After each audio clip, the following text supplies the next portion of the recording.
گنج حکیم عرض سلام و وقت بخیر دارم خدمت یکایک شما دانش آموزان عزیز و اولیای محترمی که در کنار بچه هاشون نشستن و امیدوارم که اولیا هم حتما باشن. اگر اولیاتون در نزدیکتون هست و فرصت داره حتما تو این جلسه حضور داشته، حتما مفید خواهد دارشون نکاتی که اینجا ارائه میشه.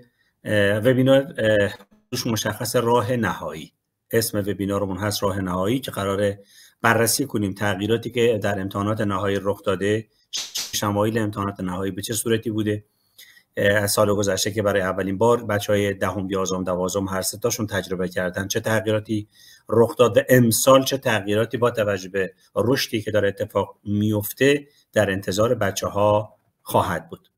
خب لطفاً بچه‌ها این اسلاید اولیو که هست هم آدرس کانال داخلش هست، هم اینستا من هست، هم آدرس سایت هست، هم شماره دفتر هست. اگر مایل بودید اینا رو حالا یه اسکرین بگیرید داشته باشید یا جای ثبت بکنید که داشته باشید و بریم اسلاید اصلیمون شروع کنیم بحثمون رو در ارتباط با آخرین تغییراتی که در حوزه تأثیر سوابق تحصیلی رخ داده. خب کنکور 1404 به این صورت خواهد بود که 60% تأثیر مستقیم سوابق تحصیلی پایه 12ام هست و پایه 11ام رو گفتن به صورت مثبت مگه دانش آموز خیلی معدلش بالا باشه که بتونه کمکش بکنه، یعنی عملاً 11ام شما خیلی دخالتی در کنکور شما به اون صورت نخواهد کرد، مخصوصا اگر معدلتون خوب نباشه. و به همین خاطر تمام فشار رو همین امتحانات نهایی، یعنی شما خیلی براتون مهمه که ادبیات چند بگیرید، خیلی براتون مهمه که دینی رو چند بگیرید. واقعا اهمیت بسیار بالایی داره که این دروسی که عرض کردم حالا یه برنامه هم ان شاءالله خواهیم داشت. اگر بیار باشید و موافقت بکنید برنامه بسیار جذاب و شیکی رو تو ذهنم از دارم تدارک می‌بینم که تک دبیرها رو سعی بکنم حالا به صورت روتین شبانه هر شب با یک یا دو تا دبیرها جلسه بذاریم که پیش بینی خودشون از امتحان نهایی و درس خودشون رو به شما بگن، فصل‌های مهمتر، بخشایی که بیشتر باید بهش تاکید به اون قسمت‌هایی که باید شما دقت بیشتری بکنید رو از زبان اون دبیری که 20 سال داره اون درس میده رو هم میتونیم بشنویم. خب تغییرات در کنکور 1405 یعنی بچه‌هایی که الان امسال 11ام هستن و قرار برن 12ام به این صورتی که امسالشون که 6 تا درس هست 17% کنکورشون رو لحاظ خواهد شد و 43% هم میمونه برای سال آینده که سال 12امشون خواهد بود. پس این تغییر به این صورتی که 60% قطعیه. حالا این 60% برای بچه‌های امسال میشه تقریبا همش تو 12ام، اما برای بچه‌های 11ام قراره که امسال 6 تا درسشون محاسبه بشه 17% و اصلا بحث معدل هم نیست. بچه‌ها بعلاوه به من تماس گرفت که آقای رضایی معدل داستانش چیه؟ معدل کل من تاثیر داره؟ اصلا ربطی به معدل شما نداره. شما 6 تا درس رو امتحان میدهید، هر درسی با توجه به ضریب خودش یک ترازی خواهد داشت و بر اساس اون تراز در نمره کلی ساخته میشه، اساس اون شما میتونید رتبه بندی بشید. پس ارتباطی با معدل کل ما اصلا نداره. نمرات مستمری که ما میگیریم در کلاس یا امتحانات شبه نهایی که ما الان داریم ورود پیدا میکنیم خیلی در واقع چیز رو جابجا نخواهد کرد. خب لطف کنید بچه‌هایی که پای 11ام هستن عدد 11 رو بفرستن. ببینم چند نفر 11می داریم هستن تو این جلسه که امروز بچه‌ها حضور دارن، امشب حضور پیدا کردن. ممنون شم یا عدد 11 رو بفرستن. خب یه نفر، متشکرم. خب خیلی عالی. 11مایی که آینده رو دوست دارن، میدونن که امتحاناتشون مهمه، میدونن سال آینده قراره چه داستان‌هایی براشون در واقع تدارک دیده شده و برنامه‌های ویژه‌ای هم برای 11ها واقعا تو ذهنم هست که ان شاءالله در ادامه توضیح خواهم داد. 12ام هم عدد 12 رو بفرستن ببینیم 12مون چند نفر هستن به چه سبک سیاقی اومدن. بسیار خوب. خب 12مون تعدادشون خیلی بیشتره و مشارکت 12ها طبیعتاً بیشتر بوده. حالا دوستان 11می هم اگه سراغ دارید حتما دعوت می‌کنم جلسه که استفاده بکنید. خب بریم سراغ اسلاید بعدیمون و اینکه ما چطور جنبندی مناسبی داشته باشیم، در واقع نحوه جنبندی مناسب از دید مشاوران، یعنی ما الان چطوری جنبندی بکنیم. این فرض کن 27م و 28م 27م 11م 28م 12م امتحان دارن چگونه کتابمون رو به جمع‌بندی برسونیم بهتره. ببینید جمع‌بندی به صورت چند درس در یه روز همون روالی بود که در کنکور سپری می‌کردید، یعنی شما دینی 2 ساعت مثلا فیزیک می‌خونید، 2 ساعت زیست می‌خونید، 2 ساعت شیمی می‌خونید، 2 ساعت هم فلان. این روش که در کنکور خیلی خوب اصلا رایج درست هم هست. چرا؟ چون شما در یک تایم 4 ساعته 3-4 ساعته قرار هست که عرضم به حضورتون هر 4 تا درس رو جواب بدید. یا بچهای انسانی قرار 5-6 تا درس رو همزمان امتحان بدن، بچهای ریاضی هم به همین صورت. به خاطر همین این مدل جمع کردن که ما 2 ساعت 2 ساعت یه ساعت بعد درس ها رو عوض کنیم در واقع جمع بندی برای کنکور کاملا درسته. خب صدا بچه‌ها قطعه یا ایشون صداشون قطعه؟ ایشون فقط صداش قطعه، شما براش تایپ کنید که یه ورود خروج بزنه در واقع و درست میشه، این قضیهش حل میشه، جای نگرانی نیست براش. خب بچه‌ها اگه صدای منو دارید عدد 2 رو بفرستید. خب بسیار عالی، خانم ناصر هم تشریف آورد. خیلی خوب. بله پس صدا مشکل نداره. این برای مهدی قره‌گوجو هم اومد. خب بله مرسی احسان جان. کسانی که در واقع شما کار داریم انجام میدید همه چی اوکی میگن صدا نداریم تصویر، یه ورود خروج بیان درست میشه، این واقع صدا براشون اصلاح خواهد شد. خب جمع‌بندی رو به صورت مرحله اولی به این صورت رو جمع‌بندی روزانه یک مبحث یا یک کتاب که روی یک کتاب فقط کار کنیم، یا جمع‌بندی بخچه‌ای بیشتر رایجه در امتحانات نهایی. و خب قصه هم اینجوری هست که عرض کنم خدمتون این رو زیاد تجربه کردیم که صبح کتاب ادبیات برمی‌داریم 2 تا درس تا ساعت اول، 2 درس ساعت دوم، 2 درس ساعت سوم، تا غروب مثلا 8 تا 9 تا درس رو می‌خونیم، 10 تا درس می‌خونیم. فردا هم فرض 10 تا درس میشه 20 تا درس، یا 8 تا درس 6 تا درس تمام میشه. خب اینم یه مدل جمع‌بندیه. پس ما یه جمع‌بندی داریم به صورت چند درس که سبک کنکوریه، بیشتر تو کنکور کاربرد داره، برای تست کاربرد داره، ولی خب بعضی هم اینجوری عادت کردن همینجوری میخونن.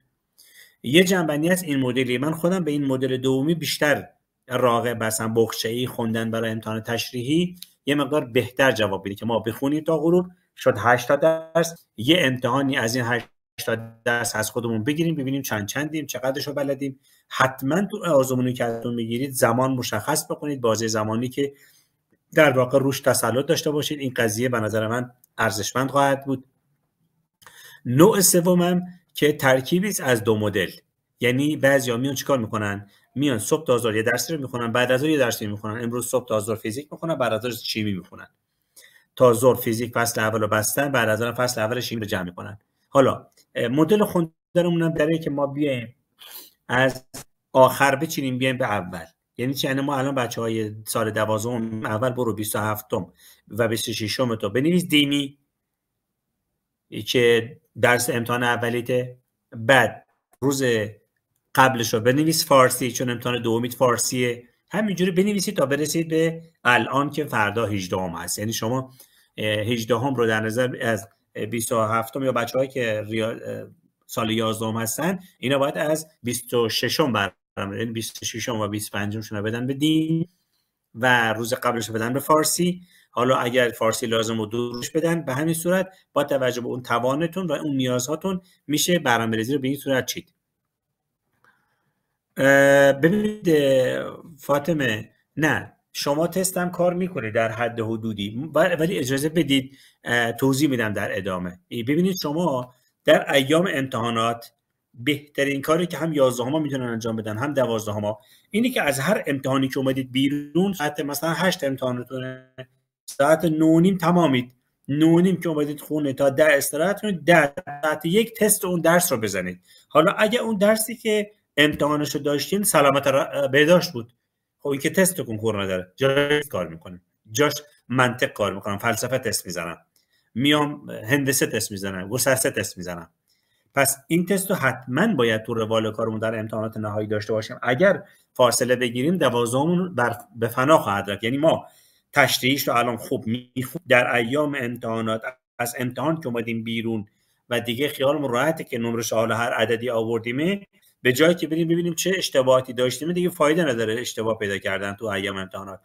یه استراحتی که کردیم بشینیم 2 ساعت تست تست دروسی که مثلا انسان تجربه که 4 تا درس بیشتر ندارن، شما 11 تا امتحان دارید، هر امتحانی که اومدید بیرون باید این 4 تا درس در نظر بگیرید. حالا اول زیست شروع می‌کنید، بعد فیزیک، یا بچهای انسانی درس‌های خودشون رو بزنن، بچهای ریاضی هم به همین صورت هر کدوم درس‌های خودتون رو میذارید و میرید جلو. پس این شد نحوه جمع‌بندی کارمون. خب روش مطالعه‌مون چجوری باشه بهتره؟ ببینید خب روش مطالعه ما تو دروس تمرینی مثل ریاضی و فیزیک و یه بخشی از شیمی مشخصه. استفاده 3 مرحله‌ایه. یعنی ما اول باید یه سری تمرین آموزشی بکنیم. یعنی چی؟ یعنی اگه تابع را بلد نیستیم، تازه یادش گرفتیم، چند تا مسئله تابع بیاریم، در واقع جزوه‌مون رو بیاریم، کتابم بیاریم، از اونها کمک بگیریم، میتونیم حل کنیم. این تمرینه. نه تو پاسخنامه‌اش نگاه می‌کنیم. یعنی از این ابزارها کمک می‌گیریم تو تمرین. مثل دوچرخه که میخواد راه بیفته و ما حتما باید اول با کمکی راش بندازیم اون بچه رو که نیفته زخمی شه و بگه من رانندگی نمی‌کنم، نمیرونم دوچرخه رو. پس این کمکی که ما میگیریم از جزوه‌مون و حتی پاسخنامه برای اینکه ما راه بیفتیم. حالا که راه افتادیم، مرحله دوم تمرین آموزشی. ما دیگه این بار این کمکی رو برمی‌داریم، اون وسایل ابزار کمکی رو برمی‌داریم، منتها زمان نمیگیریم. ممکنه دست تا 2 تا سوال تا اصلا 1 ساعت منم بگیره، مورد نداره. همین که من بتونم حلش کنم و تا فهمم خب خیلی خوبه. حالا و اینجا کمک نمیگیریم. اگر اصلا بلدش نبودیم خب برمیگردیم مرحله قبلی، باید جزو کمک بگیریم یا از پاسخنامه. اما یه مرحله میداره که دیگه میرسه به زمانی که ما بلدیم حل بکنیم، باید حتما زمان بگیریم. این خیلی نکته مهمیه، این که باید زمان بگیریم. چه شکلی زمان بگیریم هم الان خدمتتون عرض میکنم. ببینید امتحان خرداد سال رو میذاره جلوت و شهریور رو میذاره جلوت، به هر صورت دیمایی که برگزار شده رو میذاره جلوت، اینا نهایی بودنه و بالاش نمیشه 85 دقیقه، شما 80 دقیقه وقت بگیر، یعنی 5 دقیقه هم کمتر خوره در نظر بگیر. این میشه تست در واقع تمرین مهارتی که زماندار، که دیگه شما اول تمرین کردید، بعد مهارت آموزی و تمرین آموزشی کردید و بعد مهارت پیدا کردید و در مرحله نهایی زماندار رو میتونید حل بکنید تا در این بخش هم دچار مشکل نشوید. خب دروس مفهومی و حفظی خیلی بچه‌ها خیلی واقعا این تو سوالات بهتون نشون میدم که کدوم قسمت‌ها برای شما حیاتی خواهد بود.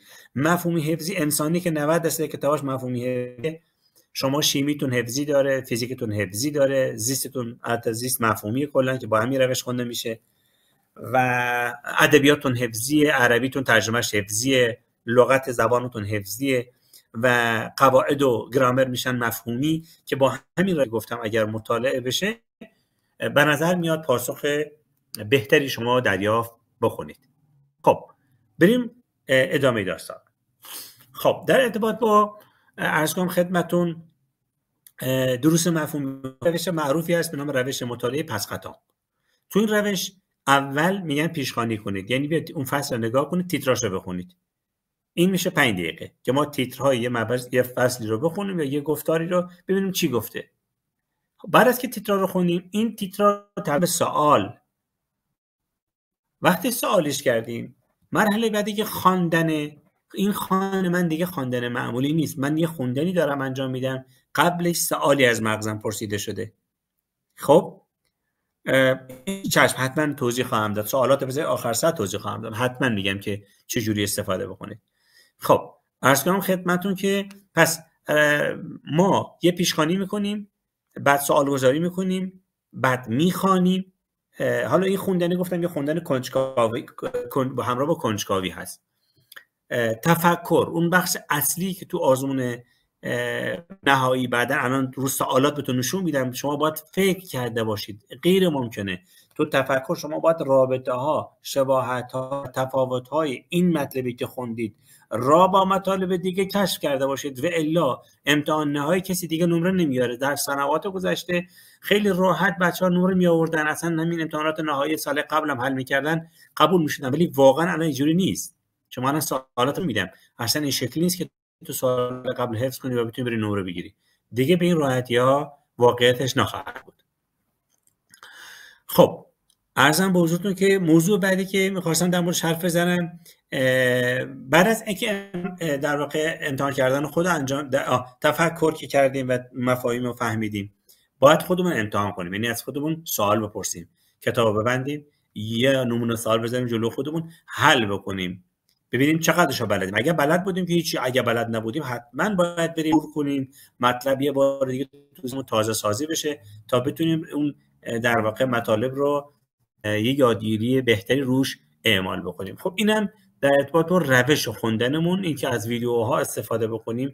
حتما روسی مثل ریاضی، مثل فیزیک که ما نیاز به معلم داریم، از ویدیوها کمک بگیریم. منتها ویدیوها نباید اونقدر طولانی باشه که وقت شما را بگیره و شما را در واقع مانع بشه از رسیدن به اهدافتون، به تایمتون رو کلا بقاپه و شما دیگه زمان کم بیارید. خب این یه نکته‌ای که می‌خواستم خدمتتون عرض بکنم. نکته بعدی که می‌خوام در موردش با هم صحبت بکنیم، بچه‌های 11 اگر تعدادشون بیشتر شد، 11 عدد 11 رو بفرستن. اینا که 11 بودن و عرض کنم خدمتتون 11 رو نفرستاده بودن برای من، اگر کسی به ما اضافه شده ممنون میشم برام بفرسته. ضمنی که اسامی مدارستون هم اگر برام بفرستید ممنون میشم، یعنی اسمتون و اسم مدرسه‌تون رو بنویسید. بابت اون 2 تا جایزه که گفتم، 2 جایزه 400,000 تومانی هم ما خواهیم داشت که بین بچه‌هایی که حضور دارن در واقع قرعه کشی خواهد شد. بله متشکرم خانم خوشکار. رشته مدرسه هم اگر بفرمایید که عالی میشه. هم خدمتتون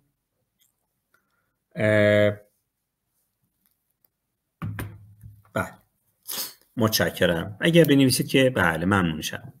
خب خیلی هم عالی، بسیار عالی.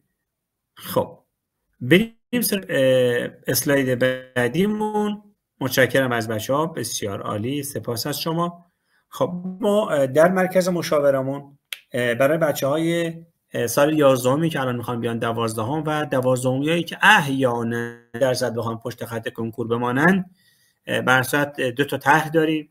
طرح وی آی پی اصلیمون به این صورته که آزمون‌های تعیین سطح شما امسال حتما دیگه این جزء اولویت‌های کارمون هست که آزمون تعیین سطح بگیریم از پای 11 بچه‌هایی که میخوان وارد طرح بشن و اگر اون نرمال رو داشتن، حداقل رو داشتن، متشکرم از شما، حداقل رو داشتن و دوست داشتن تو طرح شرکت بکنن، تماس هفتگی 1 بار از سوی پشتیبان که رتبه برتر کنکور رو باشون خواهیم داشت.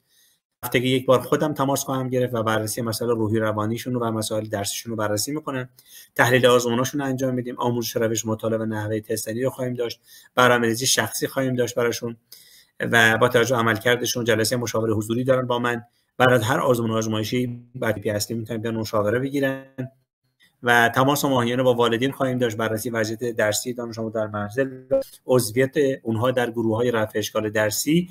این خلاصه طرح وی آی پی در واقع اصلی ما هست. یا دوست داشتید بچه‌هایی که یا آشنایی داشتید، فامیلی داشتید، دنبال مشاور بود که یه روشی رو برای پیگیری کارش داشته باشه، میتونید این رو حتما معرفی بکنید. خب بسیار عالی محمد پویای عزیز.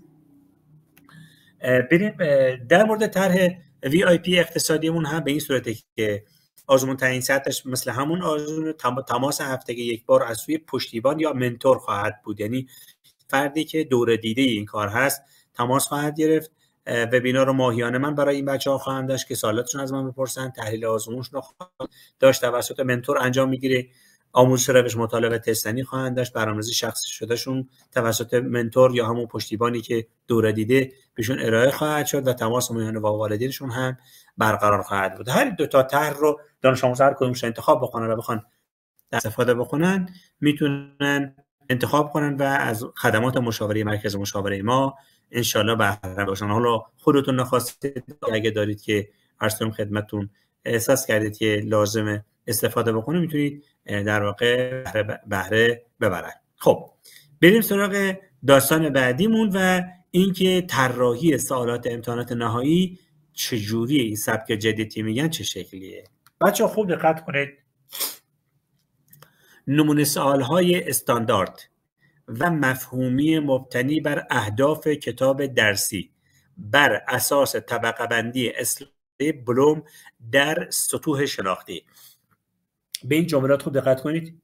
زمانی که من امتحان میدادم برای امتحان نهایی و حتی 2-3 سال پیش، 3-4 سال پیش، برید امتحانات 3-4 سال پیش هم نگاه بکنید، بیشترین سوالاتی که توی امتحان اومده از سطح 1، 2 و 3 دیگه نهایتاً 4 بوده. یعنی دیگه سطح 5 و 6 خیلی هم 1-2 تا سوال. اما الان میریم جلو. بیاد آوردن یعنی چی؟ بیاد آوردن بازخوانی و یادآوری امور کلی و جزئی، روش‌ها، الگوها، ساخت‌ها، تعریف کردن، فهرست کردن، بیان کنید. اینو چند تاشو نام ببرید، اینو تعریف کنید. از این دست سوال‌ها زمانی که ما امتحان میدادیم خیلی سوال بود، یعنی 4-5 تا از سوالات، 6 تا از سوالات همین سطح اولی بود که آسون بود. تعریف کردن و نام بردن اینا که کاری نداره. فهمیدن یه مرحله بالاتر دیگه، شرح و درک ایده و مفاهیم، طبقه بندی کردن، شرح دادن، تشخیص دادن، ترجمه کردن، پیش بینی کردن، خلاصه کردن و تخمین زدن. یعنی یه مرحله اینجا رفتیم، سطوح بالاتر ماجرا رو الان پیدا کردیم. خب پس الان دقت بکنید، ما یه فهمیدن رو رفتیم، یادآوری که مرحله اولی بود، سطح اول بود، سطح دوم فهمیدن هست، سطح سوم به کار بست است. خب به کار بستن استفاده از مطالب انتزاعی، اندیشه های کلی، قواعد اجرایی، در موقعیت های عینی انتخاب کردن، داستان سرایی کردن، کشیدن، حل کردن. پس اینجا اگه دقت باشید انگار از کنم خدمتون به کار بستن یه مقدار سطحش میره بالاتر. مثلا میگن اینو اثبات کن، نمیدونم اینو محاسبه کن، بنویسش، یعنی کاربرد ازت میخوان. ما هم تا این مرحله داشتیم سوال، تحلیل کردن هم داشتیم، شستن یک موضوع به اجزای تشکیل دهندهش، تفسیر کردنش، مقایسه کردنش، انتقاد کردن از اون مطلب تو کارنامه ما هم بود. پس دقت بکنید این که 4 مرحله اول به زمان ما بیشترین سوالات، این 18 نمره سوالات تقریبا تو همین مراحل بود. حالا 1-2 نمره هم سخت میدادن. اما الان واقعیت چیه؟ واقعیت اینه که عرضم به حضورتون که الان ارزیابی کردن و آفریدن هم اضافه شده. به چه صورتی؟ خدمتون عرض میکنم. ببینید، داوری یا قضاوت درباره ارزش، اعتبار موضوعات مختلف، بحث کردن، دفاع کردن، قضاوت کردن، ارزش گذاری کردن الان تو سوالات الانی هست که الان میریم جلوتر بهتون نشون میدم چه سوالی تو این مرحله قرار میگیره. و آفریدن یعنی ساختن یک محصول یا دادن یک ایده و ارائه یک نظر جدید، ساختن، آفریدن و طراحی کردن. ببینید واقعا دیگه این جدیده زمان ما نبود، این آفریدن اصلا تو ارزشیابی بود، اصلا آفریدن وجود نداشت. این اصلاحیه‌ای که خورده به در واقع طبقه بندی سطوح شناختی بلوم این اضافه شد. یعنی زمان ما واقعا این آفریدن نبود، کلا خلق کردن نبود، که الان یه بخشی از سوالات به جرئت الان میشه گفت شما برید سوالات سال گذشته نگاه بکنید، بیاد آوردن و فهمیدن و به کار بستن 5 نمره یا 6 نمره، تحلیل کردن و ارزشیابی خودش به تنهایی 8 نمره مثلا، بعد آفریدن هم 5-6 نمره داره. یعنی اومدن اون بخش نهایی، یعنی دانش آموز مگر فهمیده باشد، مگر درک کرده باشد و الا نمیتونه پاسخ امتحانات نهایی رو به راحتی بده. سال گذشته هم که بچه‌هایی که الان 11 خب میدونن سال گذشته درک کردی دیگه، حالتون رو گرفت امتحانات نهایی. خود 11 که الان هستن پارسال نقره داغ مگه نشدید؟ باز خدا رو شکر که 11 براتون مثبت اعلام که گفتن اصلا مهم نیست، ولی به هر صورت این از این داستانش هست. خب ببینید الان یه درسی مثل روانشناسی رو من میگم که مثلا بیاد آوردن چجوری سوال میدن. خب دقت بکنید، گفته نگرش رو تعریف کنید، انواع تعارض رو نام ببرید، وجه اشتراک توی فهمیدن، میگه وجه اشتراک‌ها و تفاوت‌های حل مسئله و تصمیم گیری رو در قالب یه جدول تفکیک کنید، یا بفهمیده باشین دیگه. به کار بستن با رسم شکل انواع خطای ادراکی رو توضیح دهید. اینجا دیگه به کار بستن رو داره میاره. حالا چون روانشناسی جز امتحاناتمون نیست، بریم یه درس مثل فیزیک رو بیاریم برای بچهای تجربی و ریاضی. دقتتون رو اینجا برید بالا. ببینید تو سوالات بیاد آوردن، اگه دقت کرده باشید فیزیک تجربی ریاضی، سوالات چند گزینه‌ای میدن، پاسخ درست رو از داخل پرانتز انتخاب کنید. خب تو میدان الکترونیکی هم دیگر را قطع نمیکنن. تراکم بار فلان، این دیگه سطح اولیه است. این مدل سوال رو یه نمره میدن، 2 نمره میدن، نمیدن 20 در واقع 10 نمره سوال بیادن بدن که میتونید اسکرین بگیرید. حالا نمونه سوال داشته باشه. این به عنوان مدل من خدمتتون ارائه دادم که بدونید سوالات سبک سیاقش چجوری قراره بیاد براتون. فهمیدن به سوالات زیر در مورد کارت‌های اعتباری و در کارت‌ها پاسخ کوتاه دهید. نوار مغناطیسی پشت کارت اعتباری حاوی چه ذراتی است؟ خب این با فهمیده باشیم. داده ها را به صورت نوار مغناطیسی کار ذخیره می‌کند. خب به کار بستن. گفته در شکل زیر جسمی به جرم فلان از نقطه فلان بدون سرعت اولیه رها می‌شود و با سرعت x به نقطه n میرسد. اندازه کار نیروی استحکاک را حساب کنید. اینجا دیگه به کار باید ببندیم اون فرمول ها و داده هایی که یاد گرفتیم، اینجا به کار ببندیم تا بتونیم پاسخ این سوالا بدیم. بریم سراغ تحلیل کردن. خب تو تحلیل کردن قصه چجوریه؟ نمودار سرعت زمان متحرکی با حرکت بر خط راست مطابق شکل است. نمودار شتاب زمان حرکت رو رسم کنید. نمودار شتاب و زمان این حرکت. اینجا از شما خواسته حالا تحلیلی تر شد. این یه لول بالاتر از به کار بستنه. خب ارزشیابی چجوریه؟ خب اینجا گفته در یه اردوی دانش آموزی هر 5 دانش آموز به صورت جداگانه در یه چادر مسافرتی گروه بندی شدن. به هر گروهی 2 عدد لامپ و مشخصات فلان دادن، به همراه با سیم‌های رابط داده شده. گروهی از آنها میخوان زمان و مدت دور هم بیدار باشن و صحبت کنن. خب اینجا میان یه لول بالاتر، یعنی شما میرن که شما چند تا مطلب به هم دیگه وصل کنید، یه ارزیابی کنید. اما تو آفریدن یه شکلی داده، گفته شکل مقابل اسبابی که برای تحقیق اثر دما بر حجم مقابل مقدار ثابتی از گاز در فشار ثابت نگه داشته نشان دهید. نحوه انجام آزمایش را نوشته توضیح دهید چرا همواره در حین آزمایش ثابت است. اینجا دیگه خیلی طرف یه چیزی رو باید تو ذهن خودش ایجاد کنه، یعنی غیر از داده هایی که به دست آورده، این داده ها باید به یه چیزی برسه. این دیگه اند امتحانه. و نکته جالب اینه که گفتم از این مدل سوالای 4 و 5 و 6 تو امتحانتون بیشتر میدن، یعنی دل نبندیم به یادآوری و فلان. آره اینم خود سوالی بود که من جلو تو اسلاید بعدی آورده بود، فشار ثابته، باید اینو حساب به شما به یه نتیجه برسید. خب بریم سراغ شیمی. خب این تو شیمی گفته که بیاد آوردن. شیمی 2.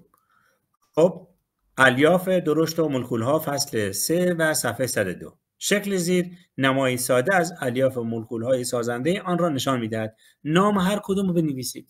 خب نام بردن و تعریف کردن اینا که میشد مرحله اولی که سخت هم نیست.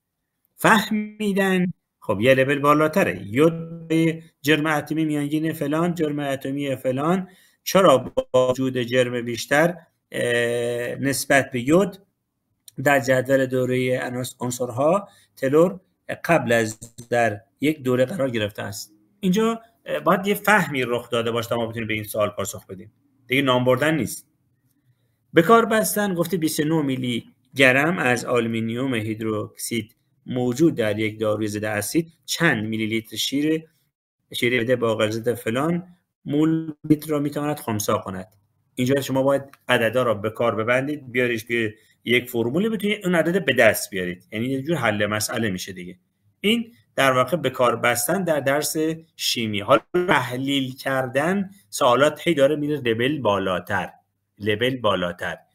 خب این شکلی به تو داده، گفته در شکل سلولی گالوانی جهت جابجایی آنتیون مشخص کنید.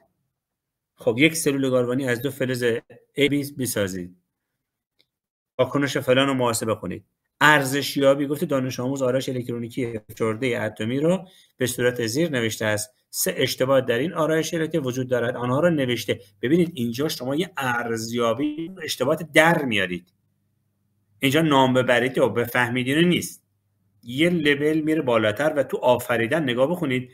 اینجا از شما خواسته روش تهیه پلی‌استر زیر را از مواد اولیه اتن و فلان با نوشتن معادله شیمیایی موازنه بنویسید. این دیگه باید شیمی رو کامل فهم کرده باشه طرف، یاد گرفته باشه. با حفظ کردن و جینگولک بازی شما نمیتونید این سوال حل کنید.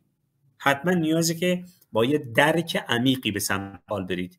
پس دقت بکنید، همه دروس الان تاریخ رو میارین، تاریخ درسی که بچه انسان ازش میترسن.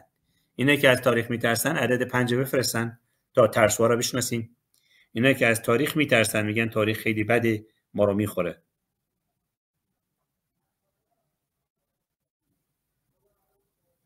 بله، چقدر ترسو داریم اینجا ماشاءالله. خیلی عالی. خب حالا که میترسید از تاریخ گوش کنید. سوالات تاریخ به این صورته: فهمیدن، علم تاریخ و تعریف، بیاد آوردن، علم تاریخ رو تعریف کنید. خب این آسونه که. فهمیدن مهمترین پیامد ابداع کشاورز. پس اینجا باید کمی فهمیده باشین دیگه. به کار بستن، سنجش اعتبار نقد رواقع چگونه صورت میگیره. تحلیل کردن وضعیت کشاورزی ایران در دوره مسلمان، دوران مسلمانی مغولی مقایسه نمایید. اینجا دیگه کامل با تحلیل کنید، اونجا این شکلی بود، اینجا این شکلی بود، اینجا اینجوری بود، اونا این نقایص، اینا نقایص.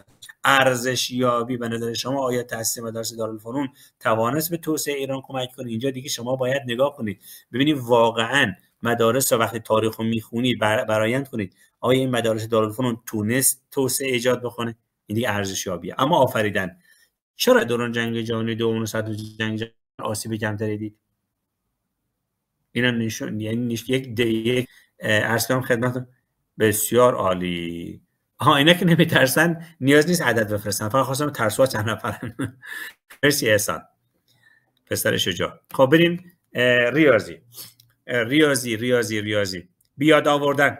تو ریاضی گفته که جمله های زیر رو عبارات مناسب کامل کنید. اینو می‌نویسیم میشه. فهمیدن، کدام یک از مدل زیر یک تابع نمایش دهند، دامنه و برد هر تابع را تعیین کنید. به کار بستن، نمودار تابع زیر را رسم کرده، دامنه آن را مشخص کنید. ببینید هی کم کم میره لول سخت‌تر چیده‌تر میره جلو. خب تحلیل کردن، نمودار روبرو سود زیان یک بازرگان را بر حسب 1000 تومان نمایش میدهد. برای سودی بیشتر از 400,000 تومان این بازرگان باید حداقل چه تعداد کالا بفروشید. خب بریم سراغ ارزشیابیش. گفته که آیا رابطه فلان و بس چرا؟ این دیگه باز میگم میرید توی فازی از ارزیابی کردن. این که این شما دیگه اگر گفتید بله خیر باید جوابشو بدید. نمیتونم دیگه بله با توضیح بدید برای چی بله برای چی خیر. و آفریدن هم تابعی چند ضابطه‌ای مثال بزنید که دامنه آن، اینجا شما باید خلق کنید یه تابع. دیگه نمیدونی ایوارا نمیتونی بیاری برای خودت، باید یه چیزی رو، یعنی یه داده های در ذهن خودت ترکیب کنی، یه چیزی بسازی به اینا بتونی پاسخ بدی و نمره 20 بگیری. و بچه‌ها خیلی امتحانات نهایی به نظر من مهم اون ارزیابیش. حالا زمین شناسی که برای بچه‌های پشت خط کنکوری انسان محیط هم اگه دوست داشتید، من میخواید انسان محیط هم بگم، اگه میخواید بگم عدد 3 رو بفرستید. مدل سوالاتی که ممکنه، یعنی ترکیب سوالات اگه دوست داشته باشید عدد 3 رو بفرستید، من انسان محیط هم براتون توضیح بدهم. خب فلسفه رو اگه دارید بگید، اگه داشته باشیم چرا؟ تو اسلاید بعد من چک میکنم، اگه باشه حتما از فلسفه هم صحبت خواهیم کرد. خب زبان انگلیسی، خب بیاد آوردنش که خیلی آسونه، ارسام خدمتون. و فهمیدنش ببینید اینا خون ماه گذشته به اصفهان سفر کرده بود، به کلمات داده شده میخواد ببین یه چیزی که یه سطح بالاتر رو میخواد فهمیدن. حالا میریم مراحل بعدیش، مثل به کار بستن، مثلا میگه شکل تفصیلی و عالی صفت زیر رو بنویسید. شما به کار ببندید، اون رو بیارید و در واقع نشون بدید. تحلیل کردن هم که گفته کلمه ناهماهنگ پیدا کنید، جملات زیر رو بخونید، فاعل و مفعولش رو مثلا پیدا بکنید. این دیگه یه جور سطح بالاتر. و ارزشیابی کردن هم که میدونید دیگه یه در واقع پاراگراف میدن و از شما میخوان که نتیجه اون پاراگراف و خلاص در واقع رو پیدا بکنید. و اینجا هم با استفاده از کلمات پراکنده جمله صحیح و معنادار بیافرینید، خودتون با درست بکنید، به تصویر نگاه کنید، سپس یه پاراگرافی در توصیف این بخش مثلا بنویسید. خب اینم باز یک چیز خلق کردنیه. خب دین و زندگی رو موافقی توضیح بدم بچه‌ها؟ اینا که موافق دینی واقعا جز درسای خفنه. دینی و ادبیات رو به شدت توصیه میکنم که بگیرید، بیشتر بخونیدشون و همینجوری به این سادگی از کنارشون عبور نکنید. خب بیاد آوردن اصطلاحات و مفاهیم زیر را تعریف کنید. توفیق الهی. فهمیدن از عبارت قرآنی زید کامیه که معیار تمدن اسلامی معرف کرده است. یعنی تو فهمیده باشه که آیا مثلا انما تذکرون اول الباب مثلا اون یکی بعدیشه. به کار بستن حکم فقیهی هر یک از موارد زیر را بنویسید. حرام و صب فلان، شرط بندی فلان. این اون یکی به این به کار بستن اون مطالب یاد گرفتیه.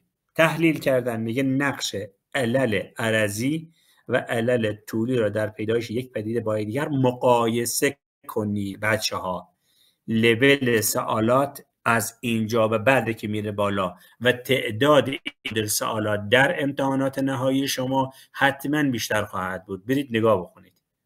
یعنی دیگه سوال آسون نمیدن نام ببرید تعریف کنید و نمیدونم این چند تا مورد بود. این در حد 4 5 نمره است. قبلا ما 10 12 نمره رو همینجوری میگرفتیم.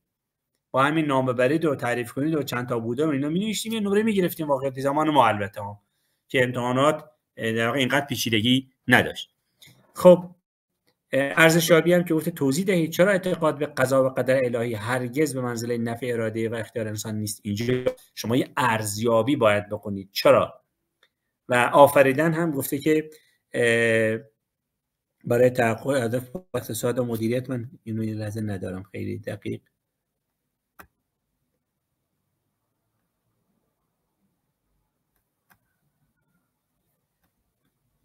بله گفته که مسئولین کشور برای تحقق چه هدف باید اقتصاد و مدیریت کنن. اینجوری واقعا شما باید از دیدگاه خودت بگی، یعنی یه چیزی خلق بکنی و اون چیزی که میگی با اون چیزی که تو ذهن طراحه یکی در بیاد. که غالبا هم میدونیم اگر خوب مطالب فهمیده باشیم میتونیم این کار رو در واقع انجام بدهیم. زیست شناسی چی بچه‌ها؟ موافق زیست هم هستن یا خیر؟ بله ولی زیستو خیلی بچه‌ها از میترسن. بچه‌ها زیستو خیلی سوالیش کردنه، مثل ادبیات و کلا ریزش کردن، انگار کنکور رو دکن به امتحان نهایی. یعنی ریز تعدادی بیشتر و خب البته خورد میشه دیگه اون بارامندی. خب بیاد آوردن تو زیست شناسی روشی که باعث انتقال صفت یا صفاتی از یک جاندار به جاندار دیگر میشود نوشین است. فهمیدن وقتی سدیم خون افزایش می‌یابد دفع آن از طریق ادرار زیاد می‌شود. این مطلب مربوط به کدامی که از فلان است. به کار بستن مقدار بافت آوند چوبی که کامبیوم و آوندساز می‌سازد کمتر از آوند آبکش. علت اینکه بیشتر تحلیل، علت اینکه بیشتر رگه‌های بدن در قسمت‌های عمیق در اندام قرار دارن چیه؟ اینو دیگه باید فهمیده باشه دیگه، داریم تحلیل می‌کنیم. ارزشیابی ارسام خدمتون پروتئازها یا اشتباه نخونده باشن لوز المعده قوی و متنوع هستند و میتوانند خود لوز المعده را تجزیه کنند. فکر میکنید بدن چگونه از این مسئله جلوگیری میکند؟ این دیگه ارزشیابی. و آفریدن آزمایشی طراحی کنید که نشون بده این باشد که هوای دمی و بازمی متفاوت. مسئله باید خلق کنه دیگه، همینجوری الکی نمیشه بنویسین که بنویسین نمره نمیدن. و میگم این تجزیه کردن سوالات به صورت حالا قسمت‌های مختلف. عربی رو هم بگیم خدمتتون، عربی هم باز اهمیت بالایی داره که تو بیاد آوردن غالبا ترجمه است. فهمیدن گفته که ترجمه آیات عبارت تالیه فی فارسی، یعنی باید به فارسی برگردونیم. به کار بستن اینو کلمات صحیح العباره، کلمه زائد، اون کلمه اضافی رو باید به دست بیاریم. تحلیل کردن گفته عین المحل الاعرابی لما تحت الخط.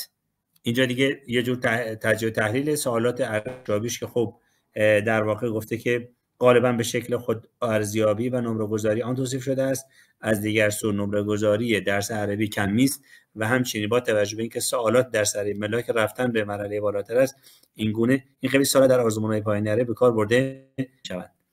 حالا میگه ارزش‌های پس کمتر از آفریدن هم یه مورد فکر کنم گفته که عجب امثال التالی متى تأکل الفطور. حالا اینو من متوجه نشدم ولی به هر صورت میون یه شما کلا فهمیده باشید، از اون فهمیدن نیست بیافرینید، از اون داده هایی که تو ذهنتونه در واقع مرحله پایانی هر سوال رو شامل میشه. علوم اجتماعی رو هم داریم. خب درسی است که گفتم تقریبا مثل تاریخ خواهد بود. منطق فلسفه رو بچه‌ها گفتن منطق رو داریم، حالا فلسفه 2 هم داریم. فلسفه رو من بگم چون منطق مال دهمه. خب توی فلسفه اصلا با توجه به دیدگاه هراکلیوس منظور از عقل چیست، این چیست رو تعریف کردن اینها میشن مرحله اول. اما فهمیدن میگه نهضت ترجمه از قرن دوم هجری آغاز شد، زمینه شکلی حیات فلسفی بود. کدام مورد نادرسته؟ مثلا به کار بستن. گفته مصرع زیر دقیقاً اتفاق به کدام معنا را رد میکند؟ چو بد کردی مباش ایمن از آفات، نفی فلان نفی فلان نفی فلان. تحلیل کردن دیدگاه فارابی و ابن سینا در خصوص عقل بگید. این تحلیل باید کنید دیگه. هم دیدگاه فارابی رو باید بدونید، هم دیدگاه ابن سینا رو کنار هم قرار بدید. تحلیل ارزیابی با استناد به دو شکل مخالفت با عقل در جهان اسلام استدلال کنید. هر یک از دو جریان چرا مخالفتش با شانه عقلانی نداشته. آفریدنش هم که به این صورته که چگونه میتوان با استفاده از اصطلاحات داده شده اولویت بندی آنها جامعه تکامل یافته را ایجاد کرد. اینم در واقع درس فلسفه رو من توضیح دادم. یکم که جغرافیا رو هم داریم، باز اینم یه مدل گفتم به صورت تعریفی صحیح و غلط. اینجا دیگه به کار بستن میگه که شهر الف و شهر ب یه از جغرافیایی هستن، اینجوری سوال میده. بعد تحلیل کردن میگه به نظر شما وارد چه راهکاری میشه کاهش آب دریاچه ارومیه رو جلوگیری نمود. مثلا شما دیگه باید اینجا تحلیل بکنید، یا میاید اینجا تو بحث ارزشیابی کردن چرا با وجود اینکه سازمان جهانی شریک کشور عزیزمان ایران از نظر به طبیعی در رتبه پنجم از جاذبه تاریخی هست ولی مثلا ما چیز نداریم. این برداشته و با توجه اجرای اجزای سکونتگاه‌های روستایی ماکت هر یک رو مثلا پر بسازید. این یه کار آفریدنی که ممکنه از ما بخوان، منتها تو آزمون اینجوری نمیخواد. خب اقتصادم که نیست دیگه. پای دهم زبان فارسی، زبان ادبیات فارسی که بچه‌ها خیلی علاقه‌مند بودن که آقا از ادبیات فارسی هم برای ما بگویید. خب بیاد شعر حفظی جای خالی. نادر که به جمع تمام شاهد آن بالا نقطه چه مفهوم عبارت در کما در کدام گزینه است؟ این فهمیدن. به کار بستن بیت داده شده در ستون الف دارای کدام آرای در ستون ب است؟ اینجا باید به کار ببندیم. و عرض کنم خدمتتون تحلیل کردن بر اساس بیت زیر فردوسی از کدام وضع جامعه انتقاد کرده، یعنی ما بفهم در واقع تحلیل بکنیم موضوع رو. ارزشیابی کردن با توجه به بیت زیر شخصیت عباس میرزا رو ارزیابی کنید. و آفریدن بر اساس الگوی زیر صفت فاعلی خاصه شده را از مصدرهای داده شده بنویسید. این یه چیزی باید ایجاد کنید، خلق بکنید توی ادبیات فارسی. خب اینم که معارف بچه‌های در واقع چیز هست، گروه معارف. عرضم به حضورتون که تقریبا مطالب رو گفتم، اون چیزی که لازم بود در ارتباط با اینکه دقت بکنید تو خوندن، یعنی حتما برید سراغ و بحث اصول معارف و اسکرین. چشم بگم که براتون اون معارف هم بذارم که فکر کنم اینجا بود.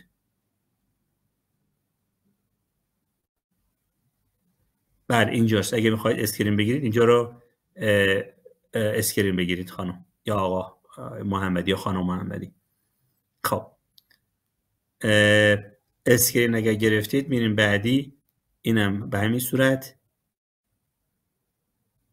و بعدیش هم اگه خواستید داشته باشید.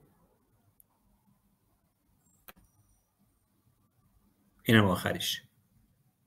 خب بعد میگردیم به در واقع صفحه اول کار خودمون. بله اینم که پل‌های ارتباطی ما با شما هست. کانال تلگرامی ما رو حتما داشته باشید. دانش آموزی نباشه کانال ما رو نداشته باشه. پیج اینستاگراممون رو توصیه میکنم که حتما داشته باشید. حتما سوالات رو جواب میدم و سایت ما رو هم دنبال بکنید. و یه خواهشم که از شما عزیزان دارم، هم اگر دوست داشتید مایل بودید اسم من رو که سرچ بکنید گوگل، چند تا سایت هست میتونید اونجا برید نظر بدید در مورد جلسه امشب. حالا بازخورد همینجا هم هستم میگیرم، میتونید اونجا هم ثبت کنید جلسه امروز چقدر مفید بود، تونست کمکی بکنه به شما و یه مقداری دغدغه‌تون رو کم بکنه، با توجه به اینکه امتحانات نهایی واقعا مهم، ارزشمنده و لازمه تلاش وافری رو از شما دانش آموزان عزیز در این ایام میخواد. یه جلسه دیگه ان شاءالله اگر خدا به ما عمری بده حتما ارتباط با مدیریت هیجانات سر جلسه امتحان، اینو میخوام نزدیک به امتحانات براتون بذارم. یعنی در واقع از یکی دو روز قبل از امتحانات سعی میکنم اون جلسه رو بذارم که چطوری هیجانات رو مدیریت کنیم، ولی اون دیگه اختصاصا برای بچه‌هاست که عضو گروه ما هستن. عرض کنم خدمتتون متشکرم. مرسی آقای خسروی. عرض کنم خدمتتون اونجا فقط ویژه بچه‌هایی که تو کانالم هستن خواهد بود و سراسری نخواهد بود. بچه‌های خودمون رو براشون حتما جلسه خواهیم گذاشت. 11می که اینجا هستن حتما دنبال بکنید، ما رو برنامه‌های ویژه براتون خواهیم داشت و اگه سوالی هست بفرمایید، ما پاسخ سوالات شما هم در چند دقیقه فرصتی که داریم بتونیم بدیم. من امسال اولین باره که ترمیم میتونم اگر امتحان یه لحظه نازنین زهرا از یه لحظه من یکی سوالاتون جواب میدم. چشم. من امسال اولین باره که ترمیم میزنم، آیا میتونم اگر امتحانی رو نرسونم نرم سر جلسه؟ ببینید آره امسال اول بار که آدم ترمیم میزنه مشکل نداره، منتها بار دوم چون باید همه درس‌ها رو امتحان کنید، هر درسی رو نرید سر جلسه امتحان صفر حساب میشه و چون صفر حساب میشه ترازتو نابود میکنه. اینم حواستون بچهای 12 تو کانالم گذاشتم، نکنه یه لحظه بگید نرم این امتحانو، باید برید، اصلا نرفتن نداریم تقریبا، یعنی بایدیه که حتما باید شرکت بکنیم توی در واقع خب نازنین زهرا گفته استاد به نظرتون تو این روزهای باقی مانده تست همکار کنیم یا فقط تمرکز؟ بیشتر تمرکز رو نهایی. تست براتون وقت هست، گفتم بعد از هر امتحانی که اومدید حتما تست کار کنید. یعنی شما امتحان ادبیات دارید اومدید خونه، میخواد چیکار کنید تا ساعت 1 بعد از ظهر که میخواد ناهارت آماده بشه، بشین تستای شیمی تو کار کن، تستای فیزیک تو کار کن. اون ایام امتحانات حتما این کارو بکنید، ولی الان متمرکز باشید روی 60% معدلی که فقط و فقط روی هر دو کنکور تاثیر داره. اصلا دو تا کنکور می‌بینید چجوری دو تا کنکورتون رو نگاه میکنن، هر کدوم ترازش بیشتر باشه با معدلتون جمعش میکنن. مثلا تراز کنکور اردیبهشت شده 8000، کنکور تیر شده 9000 و جالبه که کنکور تیر میشه راحت‌تر نتیجه گرفت. اگر خراب کردین واقعا اینو جدی میگم، چون آمار بچه‌هایی که تیر ثبت نام کردن کمتره، راحت‌تر میشه نتیجه گرفت. شما 12 ما خوب خوندین، تستش هم کار کردین، احتمالاً دستتون بازتر باشه، اون ترازو با معدلتون جمع میکنن، میشه رتبه کنکور شما. برای حل کردن سوالات نهایی درس به درس این کار انجام یا وقتی یه دور کل اگر بتونید کامل درس بخونید بعد امتحان بدید، خب طبیعتاً بهتر خواهد بود. خب ارزیابی کنیم جلسه را. چطور بود جلسه امشب؟ اگر ارزیابی بفرمایید و بگید چطور بوده ممنون میشم و انشالله که ما بتونیم مجدد در خدمت شما دانش آموزان عزیزمون باشیم، بتونیم اون چی که نیازتون هست و با همدیگه بررسی بکنیم و نقاط ضعف و قوت رو با همدیگه پوشش بدیم. خب من از همتون اگه سوال دیگری هست بپرسید. متشکرم خانم شیخی و همه عزیزان. اسم مدرسه هاتون هم اگه کسی نوشته اسم مدرسه‌شو بنویسید که ما بدونیم بچه‌ها از کدوم مدارس بودن، که در واقع یه آماری هم از اون طریق داشته باشیم. نازنین رو که میدونم مدرسه تیزوشان هست، زینب عسکری هم که مدرسه برهان بود یادم هست. خب و سایر بچه‌ها براتون آرزوی موفقیت دارم. به محکم این ایام رو جدی بگیرید، خوابتون رو توی این ایام جدی بگیرید، حتما موقع بخوابید، به زور هم که شده 11 بخوابید، حتما مراقب تغذیه‌تون توی این ایام باشید، غذاهاتون خوب بخورید، حتما مراقب این موجود بسیار خطرناکیه. تا الان چند نفر رو در واقع از بین برده و باید مراقب باشید تایم شما رو از بین نبره. اینستاگرام رو گوشیاتون حذف کنید، مقدار استفاده رو کم کنید تا اونجا که امکان داره و انشالله بریم به سمت نتایج عالی و درجه 1. براتون بهترین ها رو آرزو دارم. موفق و مؤید باشید.